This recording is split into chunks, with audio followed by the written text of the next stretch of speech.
Welcome to Accounting 2242, and my name is Daphne Rickson, and I'm an accounting professor here. So before I get into the course, just a little background on me. I've been associate professor here since 2008, and in addition to teaching introductory, managerial, and intermediate cost accounting, I also teach in the master's programs as well. And prior to joining St. Mary's University, I was an accountant, worked as a controller, finance director, in those types of positions for over 20 years. And when I'm not doing this type of work, in terms of teaching, I really enjoy traveling. I've traveled to quite a few countries in Europe. I've been to Asia and South America, but I still have quite a few countries left on my bucket list to visit. Okay, so in terms of connecting with me about any questions you may have, my office hours, of course, are virtual, given the nature of the course. So if you want to talk to me, we can have a Skype call. I'm also available by phone. Just send me an email, and certainly if you just want me to answer you by email, I can certainly do that as well. And I commit to responding to emails within 24 hours. So now on for the interesting information. Of course, we're talking about your evaluation in this course. So first of all, there will be 4 online discussion assignments. There's 4 at 2% each. We have 8 online quizzes, and they're in the Pearson system, all online, worth 16. Your midterm exam, which will also be online using the Pearson system, will be worth 31%. And the final exam, again, also online with the Pearson system, will be worth 45%. So all of that hopefully adds up to 100%.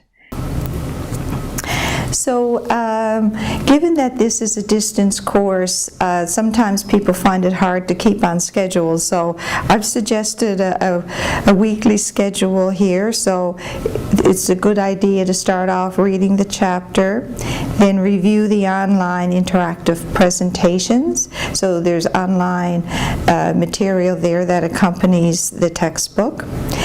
Also, I have a video there for each major type of problem that we are covering in the syllabus. So these are basically problems that I've developed, and I also debrief them so you see how I solve them. So the problems that are illustrated on the videos are representative of the types of material that you would be expected to know and expected to be able to solve in the midterm and final exams. It's also important to do the practice questions. So the syllabus lists the problems that are covered, and I post solutions to those. So it's important to actually do all the questions and then check your answers. Then, of course, you need to do the online quiz and the online discussion board. And the schedule of the due dates of each of those is listed in the course syllabus. So a little bit more about the videos.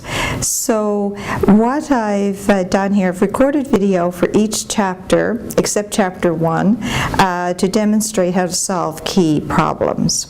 There are some problems that you'll see in the syllabus where obviously I've provided the solution to them, but not necessarily a video. That's because it's the type of problem that's easy to follow. So once you see the solution, it will make sense. But the more challenging problems, I've got a video for each one and demonstrating how these problems are solved. And they're all in the problem demo file folder. And in addition, there's some problems that are not in the textbook, but they do reflect key material that is covered there. And the demonstration problems are intended really to supplement the problems in the syllabus. So you will see for each of the demo problems, they are similar to what's in the syllabus. So in terms of learning accounting, the best way to learn accounting is by doing. Obviously, you need to read the chapter and listen to the interactive presentations and so on. But when it comes down to learning accounting, you can only learn by doing, as in practicing problems. So you're responsible for all of the problems that are listed in the syllabus, and you should complete them first and then compare your responses to the solution. And so it's really essential that you do work on the problems. Don't just like read the problem in the textbook and then look at the answer. It always looks easy when you see it, when you see the answer. But what you should do is take the problem in the textbook, try to solve it, then look at the answer, and that will really help you learn the material and help you to remember it. So next I'm going to give a brief overview of the group online discussions. So those are the discussion boards, and they're worth 2% each, and we have 4. And they cover chapters 4, 7, 9, and 11. And you have to prepare your response and post by Sunday, 11 p.m. And it's also important that you respond to at least one other student's posting. So everybody can't wait till 11 p.m. to post your response. You need to do it a couple of days in advance of that to allow other students and yourself as well to read other people's postings and post a response. Given the nature of this course, that it's online and so on, we really can't give extensions or makeups on the discussion boards because everybody's supposed to have completed them by a certain time so you can move on to the next part of the course. So the next thing I want to look at is a bit more detail on the online quizzes. So as I indicated earlier, there will be 8 of those, and they're worth 2% each. And they are located in Brightspace in my accounting lab, and they cover chapters 3, 4, 5, 7, 8, 9, 10, and 11. And the online quizzes are due Sunday evenings at 11 p.m. Solutions are released at 11:01, so for obvious reasons, we can't do extensions and makeups for the online quizzes. And make sure you look at the YouTube video that I have there on Brightspace in terms of understanding and making sure you know that you're completing the correct quiz. So there's lots of practice quizzes in my accounting lab, but you need to select quiz for grading in order to receive a mark for doing it. You're welcome to practice other quizzes, I encourage it, but in terms of what you're required to do for a mark, it's quiz for grading.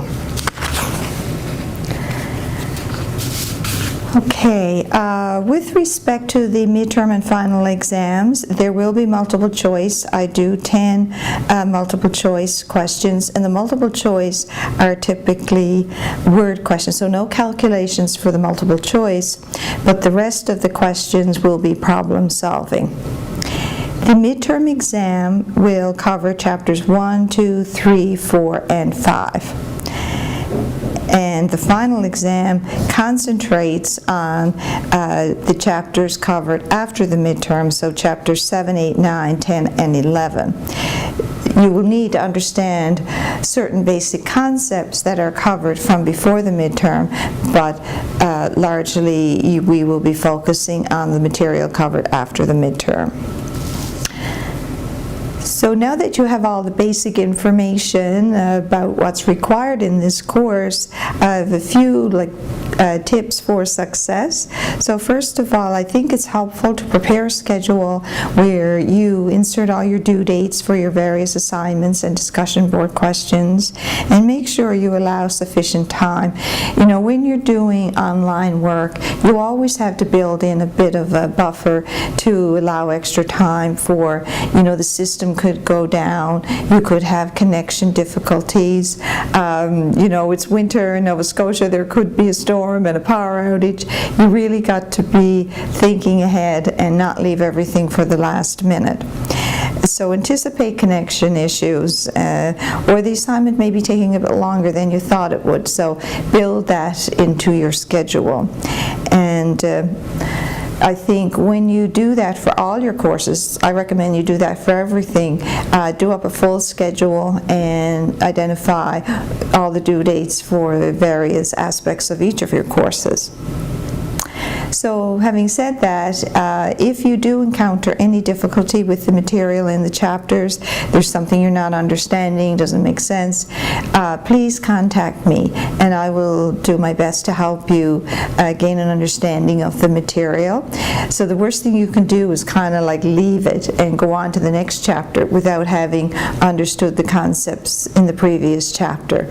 So that, you'll find that too challenging if you do that. So be sure and reach out, get in touch with me, and I will help you work through the problems.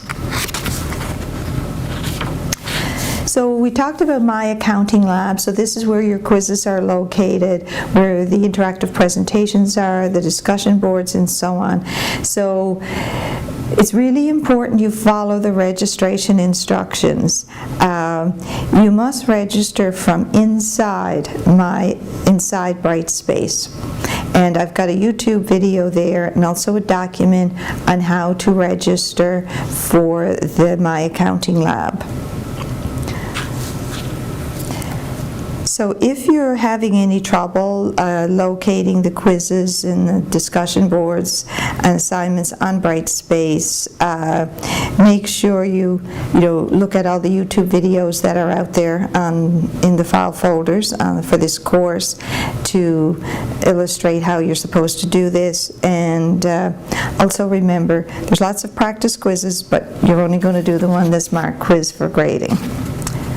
So that concludes my brief overview of the syllabus for this course, and I look forward to working with you virtually. And as I said before, please don't hesitate to contact me if you have any issues, if you're having health or family problems that's causing you to miss assignments.